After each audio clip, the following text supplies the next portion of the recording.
Shalom, selamat pagi, Bapak, Ibu, saudara-saudara yang dikasih Tuhan. Kita bersatu di dalam doa.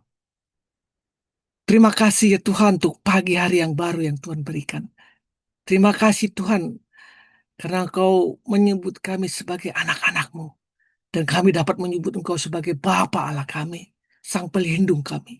Berbicaralah Engkau Bapa di pagi hari ini. Di dalam nama Tuhan Yesus. Amin. Ya Abah, ya Bapa. Landasan firman Tuhan diambil dari 1 Yohanes, Yohanes 1 ayat 12. Namun semua orang yang menerimanya diberinya hak supaya menjadi anak-anak Allah, yaitu mereka yang percaya dalam namanya. Terbuka lagi dari Galatia 4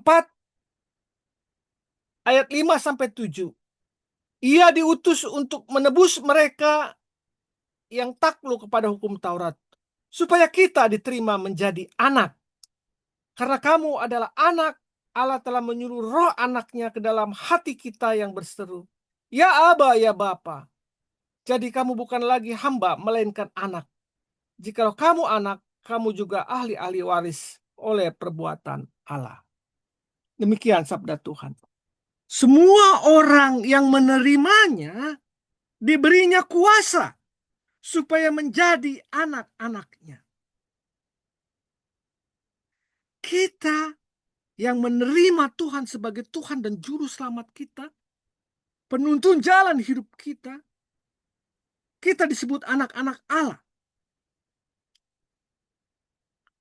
Mungkin sekarang ini sebutan anak-anak Allah sudah kehilangan arti dan maknanya. Tapi tahukah Anda bahwa sebutan itu begitu istimewa?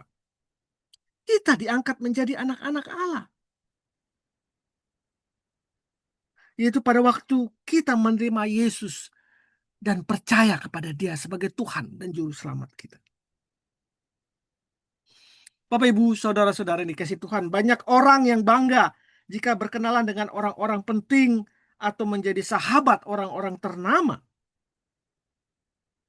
Tapi saat ini firman Tuhan mengatakan kepada kita, pernahkah Anda berpikir bahwa anak Allah merupakan satu kebanggaan yang tiada bandingnya?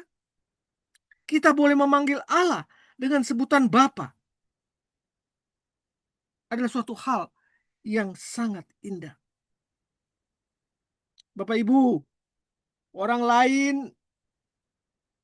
menyebut Allah yang dia anggap itu sangat jauh atau bahkan sangat ditakuti. Tetapi kita memanggilnya dengan sebutan akrab yaitu Bapa. Dan dia menyebut kita sebagai anaknya. Roh Yesus Kristus yang ada di dalam hati kita berseru, ya Aba, ya Bapa, keluar dari hati kita. Jadi apa yang dimau dari renungan kita pada pagi hari ini? Firman Tuhan mau mengatakan jangan berkecil hati. Jika di dunia ini tidak ada seorang pun yang memperhatikan Anda. Mungkin Anda tinggal sebatang kara tanpa ada orang terdekat yang mengasihi Anda. Tapi Tuhan Yesus berkata bahwa Anda adalah anak Allah yang telah diakuinya karena Anda percaya kepada Tuhan. Di dunia ini Anda boleh tidak memiliki bapak atau saudara sebagai tempat berbagi suka, tetapi di surga. Dan saat ini Roh Allah memperhatikan dan mencurahkan kasih-Nya kepada Anda. Kita adalah anak-anak Allah dan gelar kita yang kita dapatkan itu hanya karena Allah anugerah semata oleh Tuhan. Berbahagialah kita karena memiliki hak sebagai anak, yaitu untuk dapat menerima janji-janji Bapa di surga. Kita berhak meminta segala sesuatu. Kita berhak untuk mendapatkan kasih sayang, perhatian dan perlindungan, dan kita juga berhak menjadi ahli waris kerajaan Allah.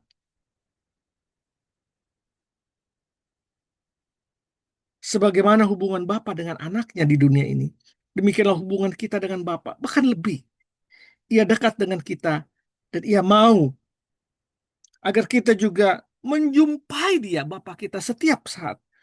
Bercakap-cakap dengan dia, mencurahkan isi hati kita kepadanya. Sebagai Bapa kita yang penuh kasih. Mari kita berdoa. Bapa yang dalam kerajaan surga, aku bersyukur atas anugerah yang aku telah terima ini. Aku adalah anak-anak-Mu, dan Engkau adalah Bapakku. Aku boleh mengenal Engkau, Tuhan, sebagai Tuhan dan Juru Selamatku. Aku berdoa agar lebih banyak lagi kasih karunia yang aku terima, Tuhan, dan aku lebih mengenal Engkau, ya Tuhan, sebagai Tuhan dan Bapakku. Terpujilah nama-Mu, dalam nama Tuhan Yesus aku berdoa. Amin. Menjadi anak-anak Allah adalah keistimewaan kita yang tiada taranya. Selamat pagi, selamat berkarya. Tuhan Yesus memberkati kita. Amin. Amin. Amin.